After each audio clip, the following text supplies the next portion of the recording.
Hi, everyone, and welcome to Season 8 of Transformed You. I'm your host, Mark DeJesus, with my amazing wife, Melissa, and we are going to be diving into a whole new season of topics and focus. In fact, we put out there about 5 or 6 topics to our mailing list, and some voting came in. Yeah, thank you for that. 2 or 3 of them were at the top of the list. So what we're going to be doing is focusing in this season. We're planning on getting to those other ones, by the way. So if you wanted one of the other topics, stay tuned. We'll be getting to those. But we felt that the subject of shepherding your heart, what does it look like to live from the heart? What does it look like to cultivate the healing, the freedom, the transformation that's needed to live in a healthy way in your relationship with God, yourself, and those around you? So if the teachings or the resources or the discussions we have really help you, they hit home, they encourage you, they strengthen you, consider going to markdejesus.com, click on the donate button, support, subscribe to our YouTube channel, and just spread the word and share the things that are going on. Of course, our new book that has just been released this year is a great 28-day experience that you can have, the heart healing journey to awaken, heal, and transform your life. Some of what we're going to talk about will dovetail from areas that this book covers, but we're going to go into a bunch of different areas. Yeah, and if you've read the book, please go to Amazon and leave a review. That helps a lot, and we really appreciate those of you that leave the reviews. So thank you. Yeah, absolutely. And thank you for those that are supporting. So what we're going to use as kind of a springboard is Proverbs 4:23, which says, "Keep your heart with all diligence, for out of it spring all the issues of life." Mainly understanding, okay, the life of the heart is the core root system. It's the deeper areas. We won't get into all the explanations of that. But the scripture here says, keep, guard, watch. It's important to look over those things. What does it look like to do that? I don't know, because it sounds amazing. Keep, guard, watch. But I feel like, I will be honest, and I want to get into this too, because you and I have very different ways that we've done these things in our life. And I sometimes struggle when I hear that. Like, that sounds so amazing. Keep, guard, watch. How do you do it? Yep. Like, I was one of those people that was kind of like, okay, this is exhausting. I think too much for me. And you're like, keep, guard, watch. I'm diving in. So I think it would be cool too if we kind of help people understand where we have come from in this process. And before we get into that, Okay. I also think there are many people that you say, do you live a life from the heart and in healthy ways? They'd go, yeah, totally. And then when you see the execution of that, you're like, no, you're unaware of what's going on in your family. You're unaware of the issues that you need to deal with. You're unaware, you're not dealing with the things that you need to deal with people around you. So this is actually shepherding your heart, opens up a greater insight to the root system. So everyone's kind of looking at the trees of their life and what's blossoming or what's happening, and they don't realize they're neglecting the root system. Yeah. And we don't see, most people joke, when you get married, it's so great. It's so great. Oh, you don't know what's to come. Right. And I think we treat our heart like that, right? We don't realize, we just kind of go through life. And we've often said too, for people that we meet that are in their teens and 20s, they have no idea how that's impacting them, right? Right. And we give it a pass, like somehow that's okay. And I think that needs to really shift in society, not to catastrophize everything. That's not what I'm saying. But we're not mentored in a way of understanding how life hurts. All these things really affect our heart, because ultimately that is then how we treat ourselves and the world around us. Right. Which then lends into what you were talking about earlier, which is you and I do approach heart healing, heart transformation, issues of the heart, shepherding the heart on 2 different wavelengths that have their strengths and have their weaknesses. Definitely. I tend to be very much more aggressive in taking initiative. He's a good Want to student. go after. You call me the good student. You are. And I can tend to be like, okay, what's the thing that God's working on? What do we need to be aware of? What are the things that we need to understand? God, teach me, grow me. Where I could be more aggressive, where you can be more in a process. I'm gonna let it happen. Right. So I can tend to be more aggressive. You can tend to lean towards, at times, You can say passive. more passive, and then together we're passive aggressive. There we go. So and sometimes to each other. So right. no, that's okay. So at first there were a lot of negative connotations to the way we approach shepherding the heart, but now we've come to a greater appreciation of the strengths of them. Yeah, it would exhaust each other in the beginning. So Right. for Mark, you would be more like, We got to deal with we this. got to do this. Yep. What is going on? You're bitter. I am scared about what's going to happen in the future if you don't deal with this. And I'm like, I am so exhausted by talking, which is kind of funny because you would think that would be a reverse of like the woman being that way and the man not. I would be like epic level exhausted by it. Right. Like, do we need to talk about this again? Because I got stuff to do. Right. Right. Can we just go to bed? No, we got to talk this out because I'm not going to sleep on it. Like, it'll work itself out, you know. And you're like, what? Right. And there's a balancing because I could become obsessive over certain things that I don't need to obsess about. I need to, okay, here's an issue, but I'm going to release that to God. We're going to figure this out in relationship, because the summary of living from the heart is relationship rhythm. Right. And we're living in a culture that's losing that rapidly. We're so busy, we're task oriented, or we're just all about how we feel. True. That's it.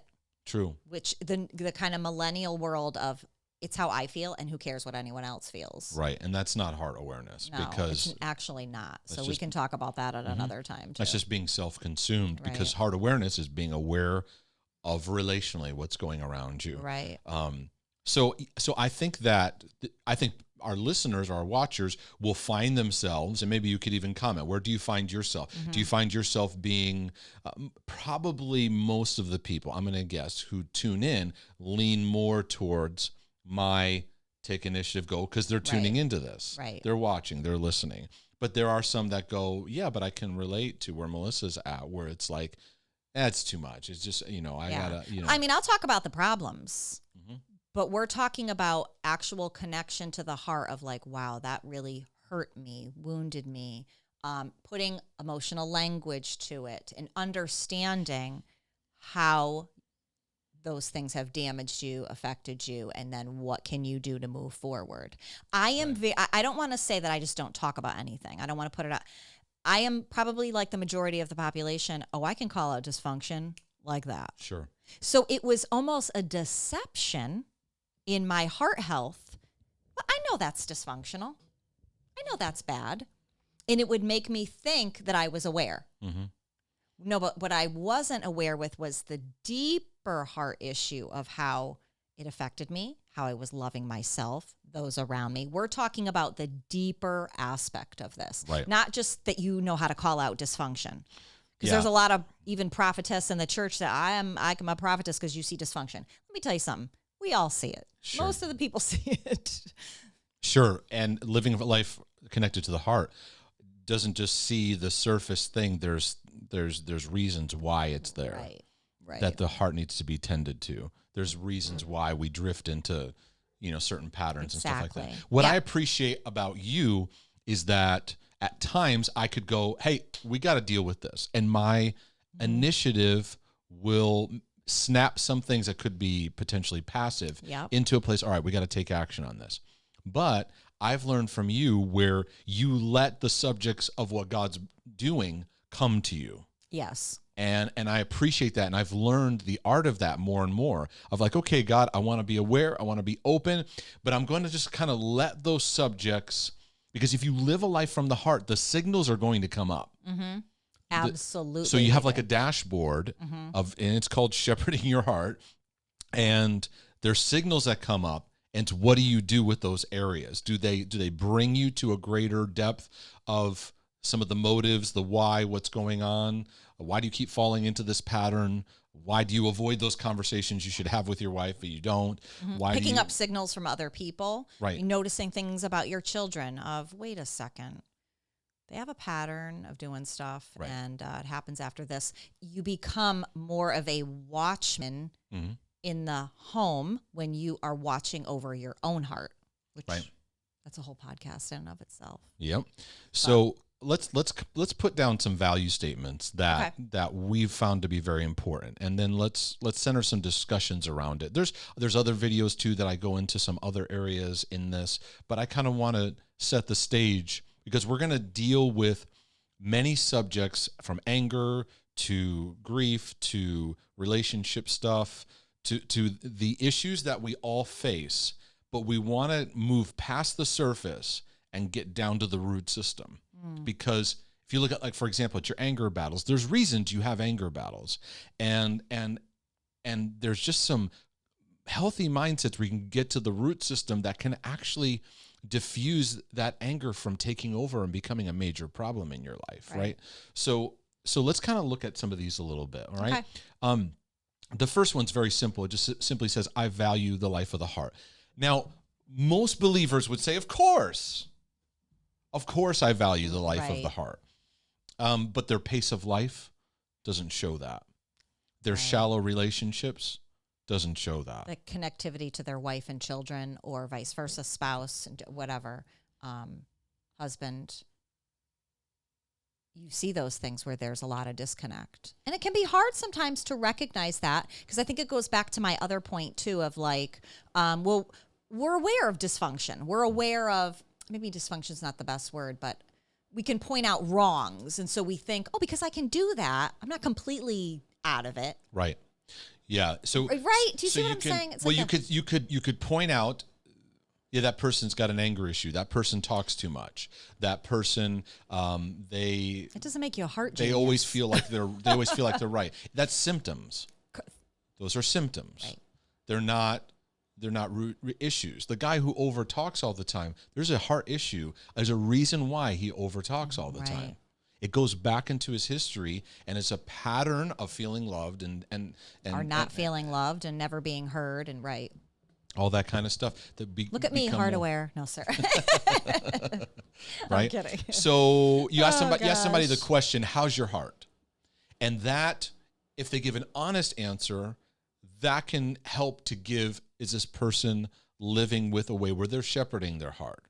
Can they lay out some things in a good perspective of here's some things that are going on, and I'm working through them, and God's working with me on it from a heart level. Right. Most people, how are you doing? It's how's work? How's the money? How's kind of the surfacey things?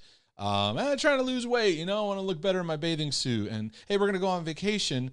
And small talk is great. It's fine. It's it's the background music, for life. It's we use it to connect. But then how's your heart? And I find for many believers, they go into guilt and shame. How's your heart? It's like, oh, I don't read my Bible enough. I don't pray enough. I gotta spend more time with God.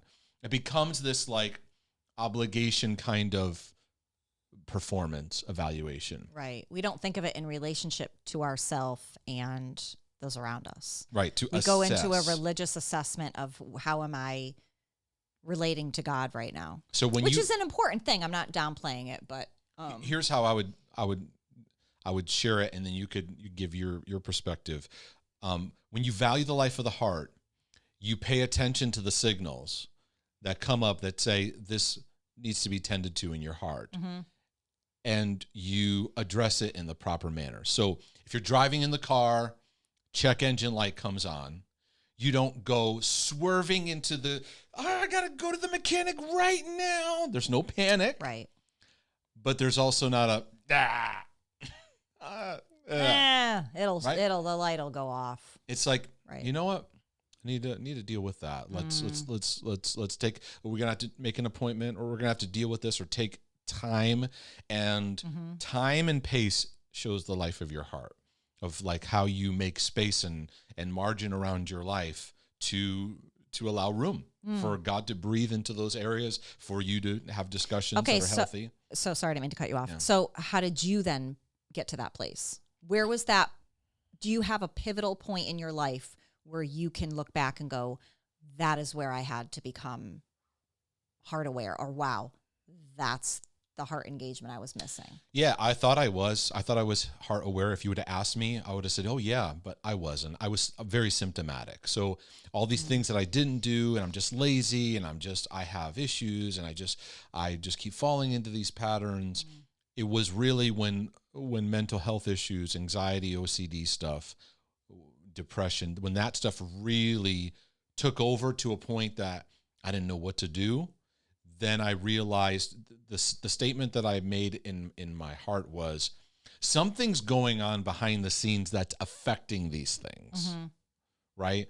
And I need to start to understand that. And that opened the door for a greater awareness that there are factors that influence how we think, what we do, and you can't rush through. You've got to pause, you got to slow down and allow God to make you more aware. So I had some catching up of many years of shoving down, pushing aside, go. So what if I'm irritable today? I'm just going to steamroll through the day, right, and then crash at the end of the day. So what, that I have addictive urges at the end of the day? I'll just, feel bad, and then the next day just try again, and then I'll medicate it with, God, I'll spend more time with you, and then do more Christian service, and then repeat the cycle again. And that concerns me about the younger generation is always trained in that. Just go, get up and do, right? And then, of course, I'm there's another side of the extreme where it's like, oh, I've got a lot of emotion stuff going on today. I need to tend to it. And there's not wisdom in the application of it. Because again, it's not a passive thing, and it's not being so driven that you're exhausting yourself. It's just being aware and allowing the love and the grace of God to just wash over your heart, where you tune into what he's doing, and you're aware of those themes in your world around you. So it's like, look at, if I value the life of my heart, then I value how my connection with God is. I'm aware of the things that are going on in my family, my relationship circles. I take the time, and whereas many years ago I just dismissed, I don't got time, I'm busy. And really my pace of life and my time showed a real neglect. Yeah. So that's kind of, you have any other thoughts, or do you want to go Well, next I would one? say, for myself, coming to that awareness, before you and I met, I was on that journey of trying to figure out what the heck was wrong with me. Mm-hmm.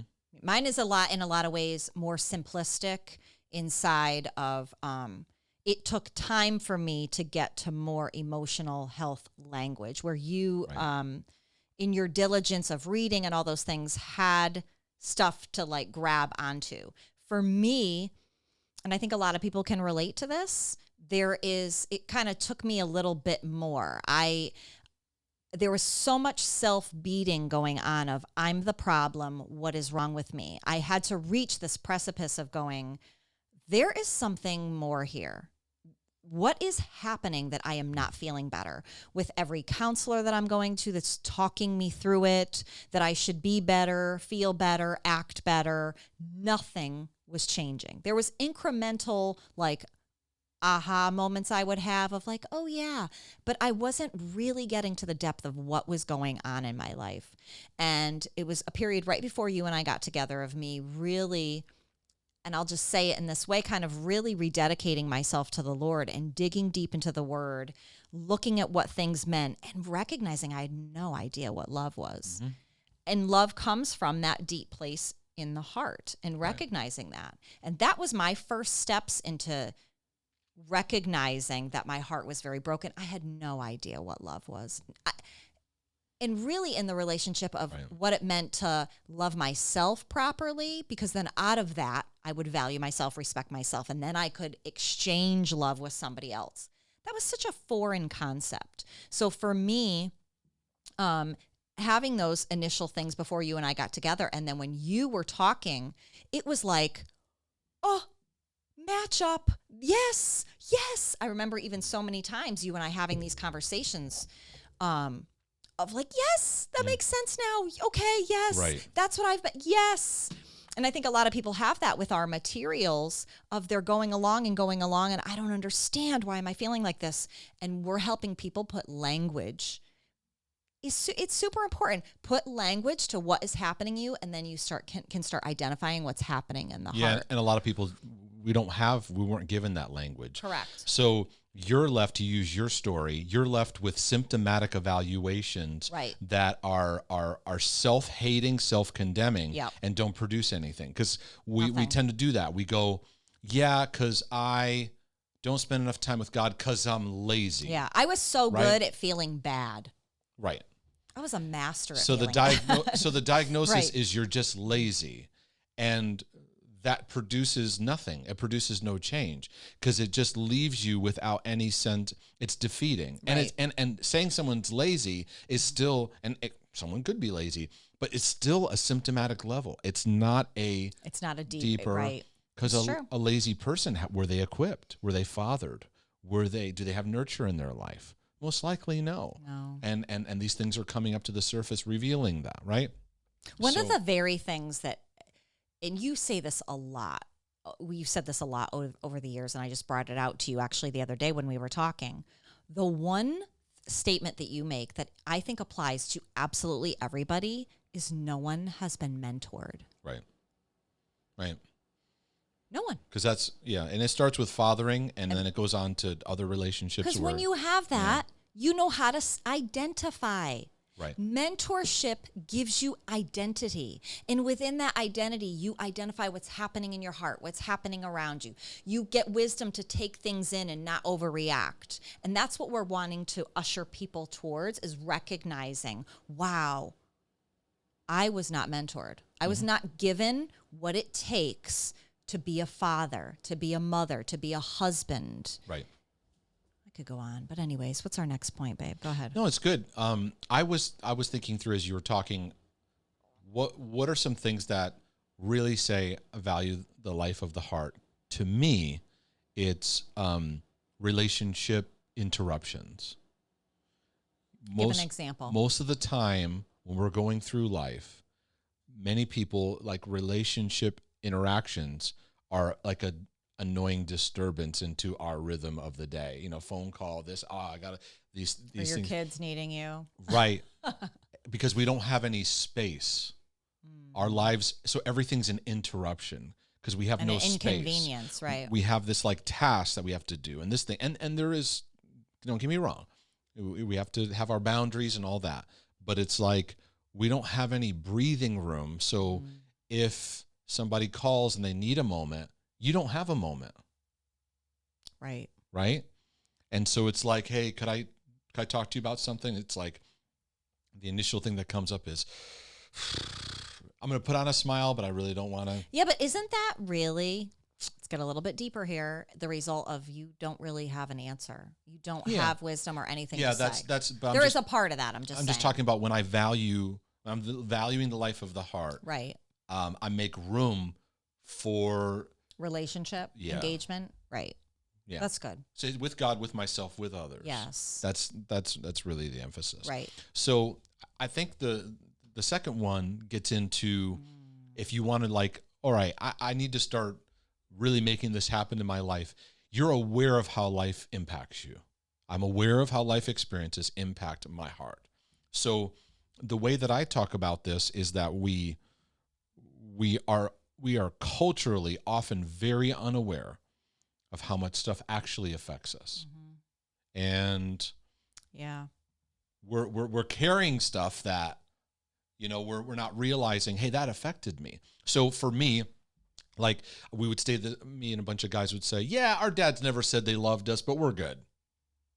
I think that's most of culture says that, right? Correct. That is a heart unaware statement. That is no, you needed that. You needed that love. You needed that connection. You needed those kind of healthy experiences. We don't realize the traumas and dramas and how they affect our lives. Now, everything can always go into extremes. So we can always get too introspective, and we're looking into our past and we're searching for all these things. Sure. But there's a whole sector of people that are like, whatever, the past is the past. I don't want to deal with that stuff. Mm-hmm. We don't have to deal with that stuff. It's under the blood, or all these kind of statements that we make Mm-hmm. that are really just ignorant. And we need to get to a place of like, no, stuff affects me. I'm aware of it, and I'm allowing God to heal those places so they can be strengthened, matured, Right. developed. Right. I can totally relate to the element of, like, okay, no, those things didn't happen for me, but I know my dad loved me. Right. And I would, like, if he wounded me emotionally, that was an instance.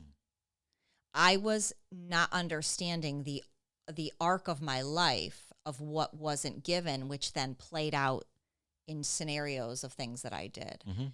Getting to that deeper part of understanding how, he didn't know how to be my dad. Right. He didn't know how to take care of whatever.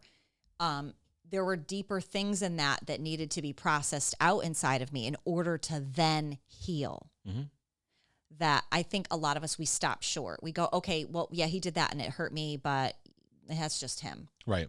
We can We be very, we stop it. can be very dismissive of like, wait a second, this is something I just need to be aware of that God can work on. He's Mm-hmm. a perfect father. And I got to learn how to relate to him as a perfect father when I've had imperfect experiences. Right. And I, even to this day, I am in full-time heart transformation work. And you'll look at me and go, hey, I think you might be kind of worn out because, you invested a lot of energy into that. And I'll go, nah, I think I'm all right. I'm good. No, I'm good with Or that. you're like, what's wrong with me? And I'm like, you're exhausted. Yeah, or I'll say, I feel off today. And you're like, well, and you'll point out something and I'll go, oh, you think so? And you're like, yeah, Mr. like heart work guy. Mm-hmm. Because Right. we have a tendency to not be aware. I think emotionally healthy spirituality is I'm aware of how past experiences affect my present reality. Mm-hmm. Yes, but we always have to make the caveat to not be navel gazers and constantly focus on those things, because I think we are in a culture of that in a lot of ways right now. Mm-hmm. And the thing that we're trying to promote is health and wisdom in how we're doing relationship with ourselves and those around us. There is no instant fix that once you're aware, like, Right. I'm good, I'm going to like make Right. great decisions with everybody and just know how to grieve, know how to do this, know how to do that. This is a journey and a process. And the thing that I love that you're so good at encouraging people in is to just accept yourself where you are.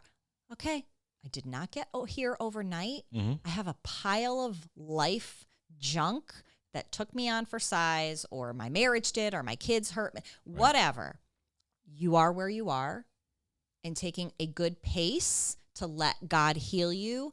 And I don't want to use the word bring you out of it, but because sometimes I feel like too, the whole healing word gets, we use the word healing over, and it becomes just something, oh yeah, healing. Right. We want to be more aware of what is strategic in the process of what we can do to get towards that place of healing. If I was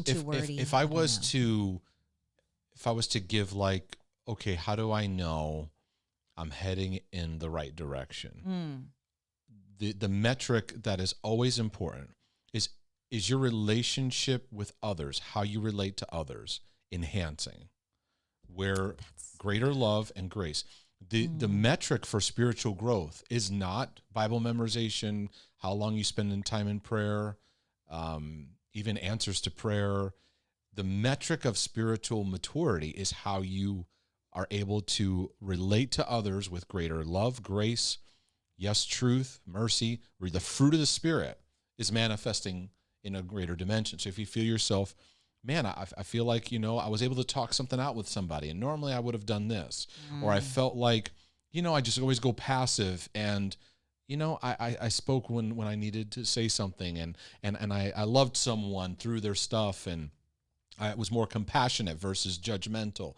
So that, to me, we say, if you say, well, I'm doing all this work and stuff, and your relationship grid isn't enhancing it. I'm not saying you have more friends or more people like you.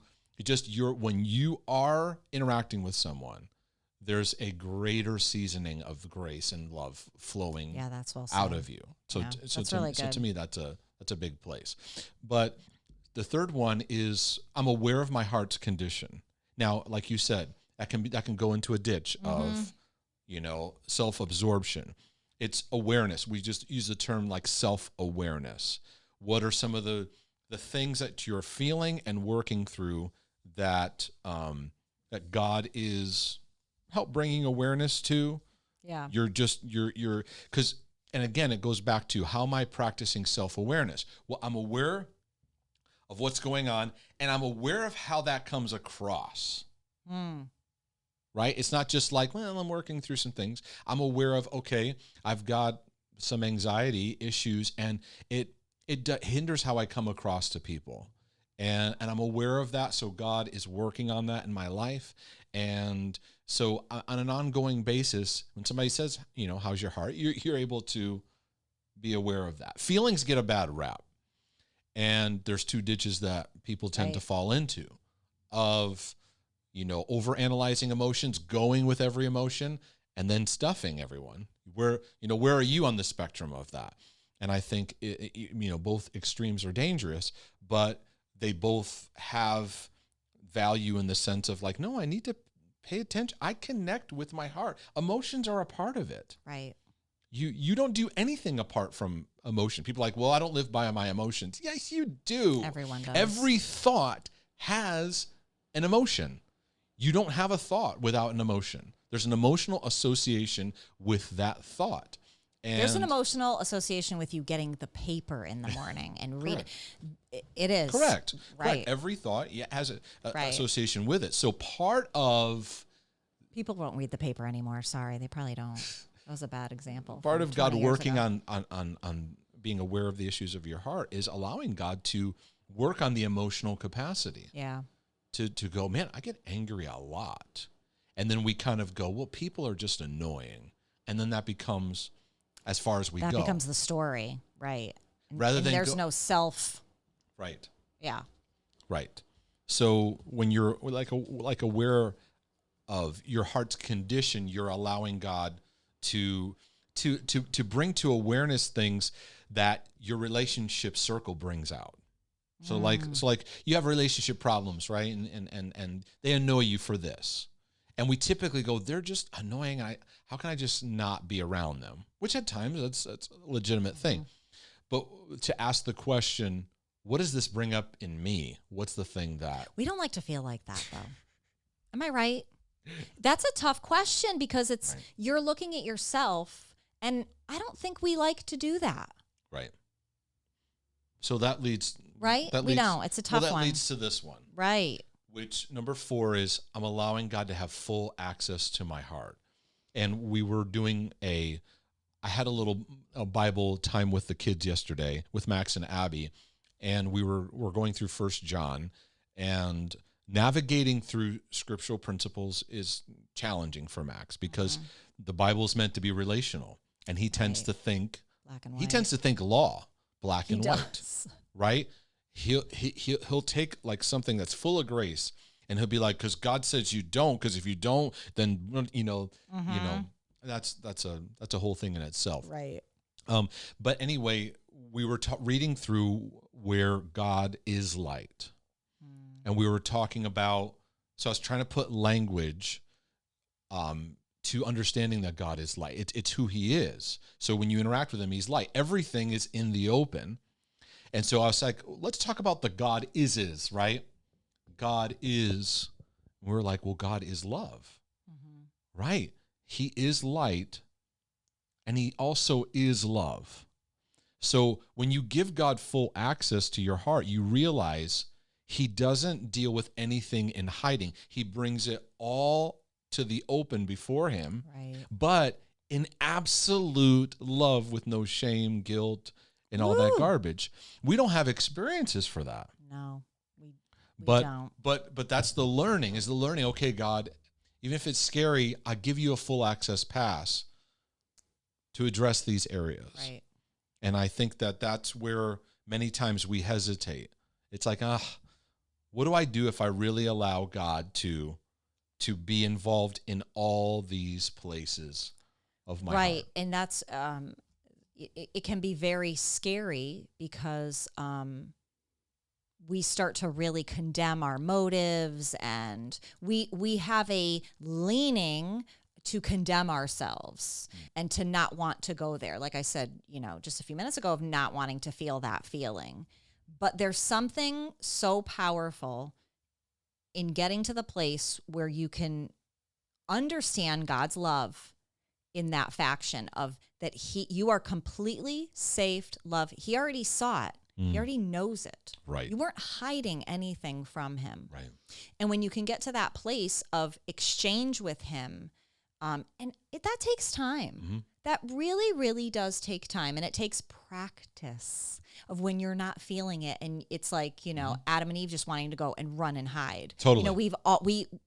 I think most of us in our journey of Christianity and moving towards what it really is to live in, a father-child relationship with God, we are constantly jump behind the bush, come back out, jump behind the bush, come back out. We're always in this game with him of, am I safe? Am I good? Is he going to strike me dead? No, he doesn't do that.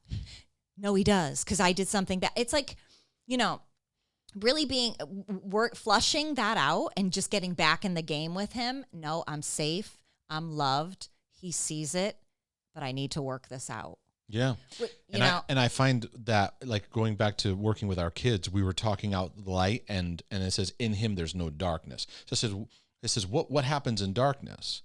And they said, well, in the light is truth, and then and the darkness is lying. It's hiding, right? And so I think one of the things I'm trying to learn as a parent in parenting our kids is helping them when something is brought into the light, that it's a good experience. Right. Because most of our references of something being brought into the light, it's like, it got exposed for you. You were called out on it. Right. And that's typically what our reference is. There isn't like this is great to bring this into the light. This issue that I'm dealing with, this is like, we don't have a reference for that. Right. And if I could give everybody an example. So if especially those of you that have young children and boys, the fear of what they're going to see, what they're going to be introduced to, I think is a looming fear for most parents, right? Right. And either they deal with it awkwardly or they just don't deal with it, hoping they'll figure it out. So with Max, obviously we have all kinds of challenges when it comes to this, and you really trying to father him and bring him into manhood is a challenge in and of itself. But then you add these other factors of being introduced to, a underwear mod, like whatever, okay? I'm helping him process it.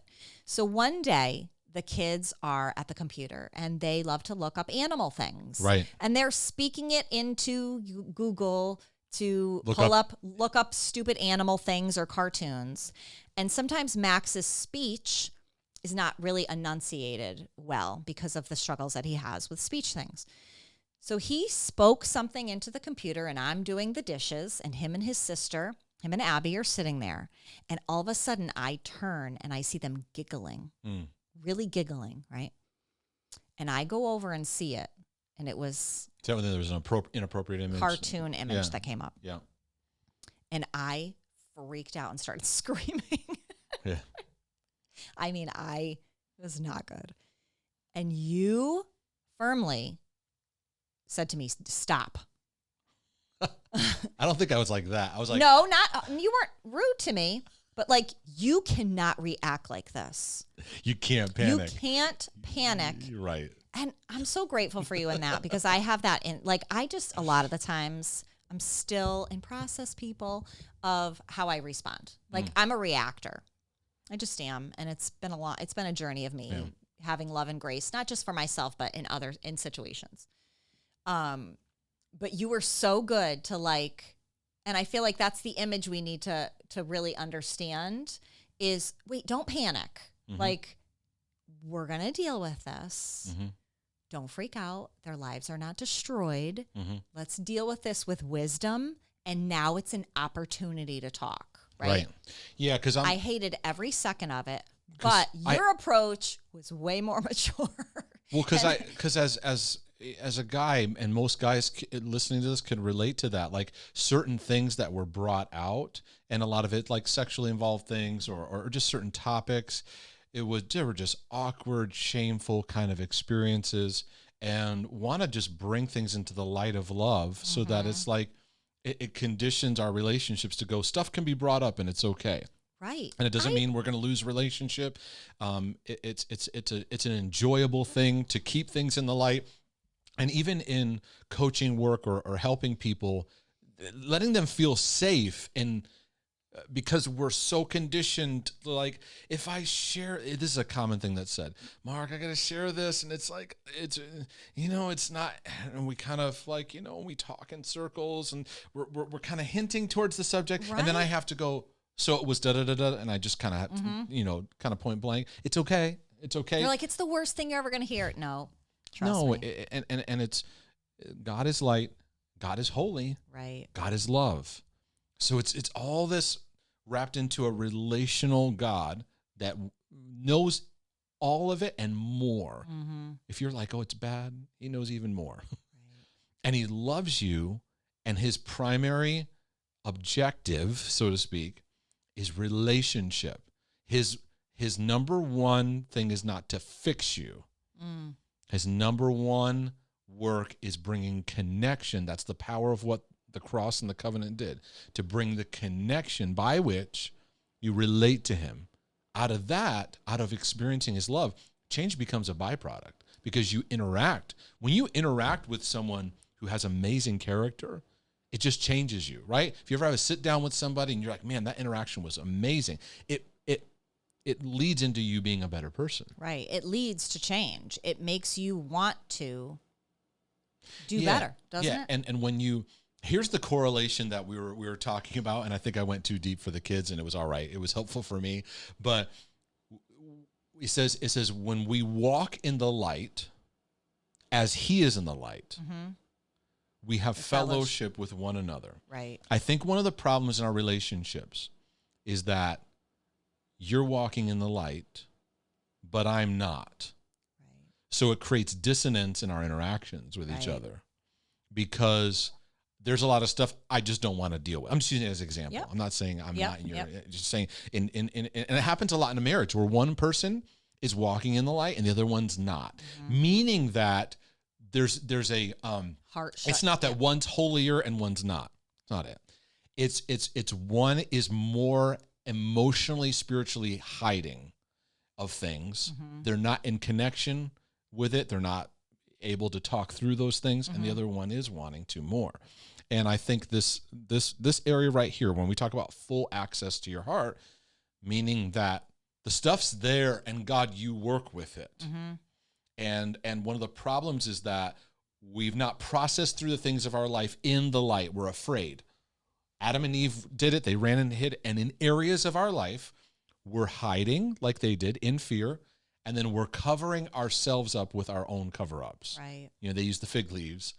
We're using religious performance. We're using our roles. You're this person's such a great such and such whatever, and what they do, and we cover up. And I really want to exhort people to take the posture of David who said, "Search me, God, know my heart." But that's also, it shows in your relationship. It's not just in prayer. Right. That when you talk and share, there's an openness in your core areas, like your marriage, your parenting, and stuff like that, where there's a light on it. Right. There's something very powerful when you look someone else too in the eye, when you're even communicating or praying or what. Yep. When you can connect in that way of truth. While you were talking, and I want to bring up something. Years ago when we were pastoring, it made me think of this, and then I want to talk about what came out of it. You don't know what I'm going to bring up, but I'm going to bring it up anyway. No. So we were pastoring, and I can't remember if it was a conference or just a special Sunday night service or something that we were doing. And we modeled for people praying for each other, open eyes, looking at each other. Yeah. Do you remember that?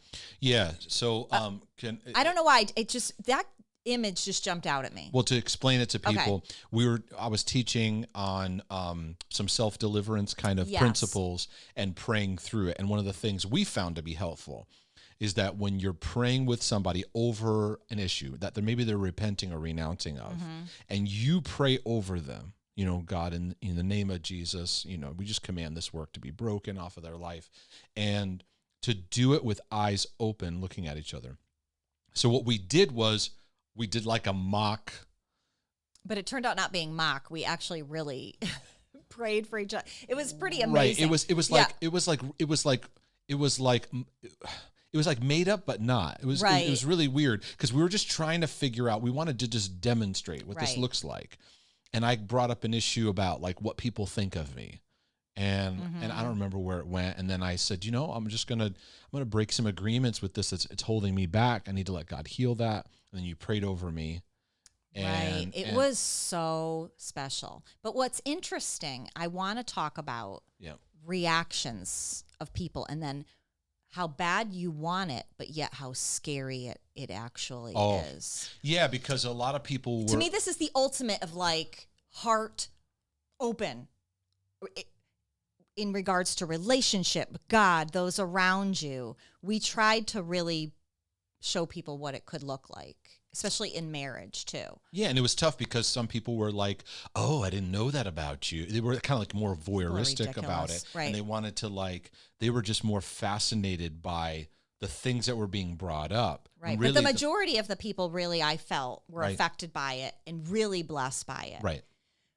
But really the core question was then who then executed it, right? Right. And that's where the rubber meets the road, is you can look at something and go, wow, I want that. I want to be that free and open and transparent and in exchange and love with God and spouse. And there is that ultimate uncomfortability that you have to break through when you're not really used to going there. And we wanted to see people we wanted to show people that it was available for you to do that. And there were people that did it and loved it, and it changed their lives. I don't know, for some reason while you were talking, it really, that image example of it, of that day in church, it was so powerful, of a true depth of what it could be to really have it out there and vulnerability. Mm-hmm. It is scary. I'm not saying it's not. And that's why we spend so much time. The majority of the emphasis of what we teach is to, with love and with grace. My desire is everything we talk about. If love and grace isn't there, right, let's table this and come back to it. because it's not going to produce long-term fruit. It might produce a reaction in people, but it's not going to produce long-term fruit. It's got to be out of love and grace. Then we kind of go, okay, I want to face this fear, this shame. It needs to go. Right. Because it's clouding me.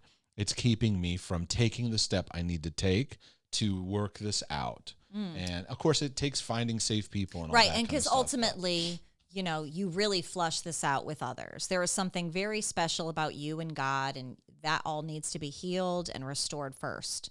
Right. But really, we're here for relationship. So why not give it a go?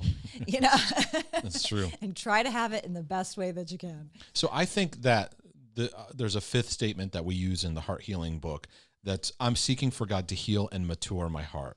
Yeah. I think that this is a big practical takeaway, and it's this question: what is the current theme that God is highlighting where you are in your journey right now? Because that's a great question. Christians are overwhelmed with all the biblical Christian topics and things that are needed. They're distracted by what other people are doing and saying they're working on. And they're like, well, what should happen for me? I spend a lot of time helping to focus in what's the narrative God is working on. It can usually be summed up in like one sentence or even one word: rest.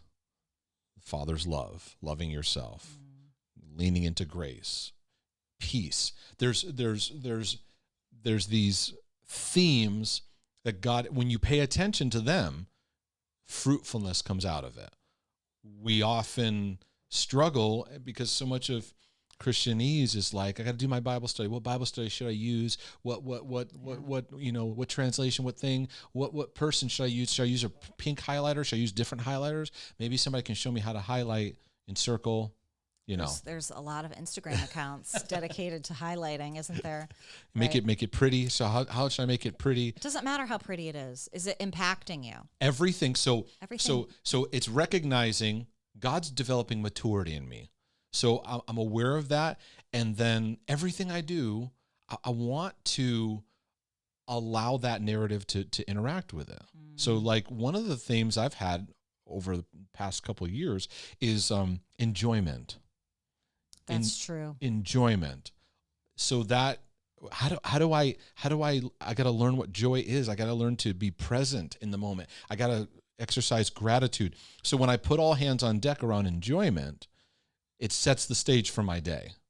That one word, because that's the word over my heart right now. Yeah. When I lean into that, it transforms everything else. So when people tune into that, that's key, because then you're not distracted by all this heady stuff. And I got to get through my study of the book of Hebrews, and I'm learning the Greek and blah, blah, blah, and you're heady, and it doesn't produce any change in your life, So I think you said it.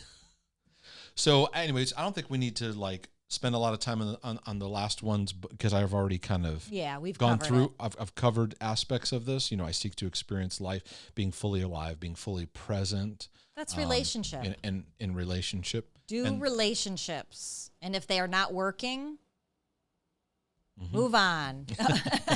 That's it. That's my word of the day. Well, no, it's not. I It's know. not I'm moving kidding. on. I think that for an application, when it comes to shepherding your heart, there's two things I would ask. One is, what's the predominant theme that God's working on in your life? Slow down and spend some time in that. That's one. Two is, take a problematic issue that you're going through and take some time to go, what's at the root system of this that God is working on? And it's probably tied to number one. Right. That can heal, transform that. And that can be a good place of application that you can dive into. We've got tons of videos on this stuff. Of course, we got the book, The Heart Healing Journey, which will walk you through some practical understanding of just deepening and making your relationship with God more meaningful, but also letting it affect the life of your heart. And then in future episodes, we're going to get into emotions. What do we do about emotions? I want to hear questions from people too on specific things that they, kind of deal with relationship wise when it comes to that we could maybe hit. Yep. Yeah. Yep. Please feel free to send us your questions. Send us, that will help enhance how we address the subjects. We're going to talk about some of those relational conflict issues that affect your heart, shepherding over like cravings, your mood, grieving things. Ooh la la. A lot more to talk about. A lot more to talk about. So anyways, please share these episodes with those you love and those who are willing and wanting to experience healing and freedom in their life. And we will see you next time. Thank you so much for tuning in. God bless you, and we'll see you again. Thanks, everyone.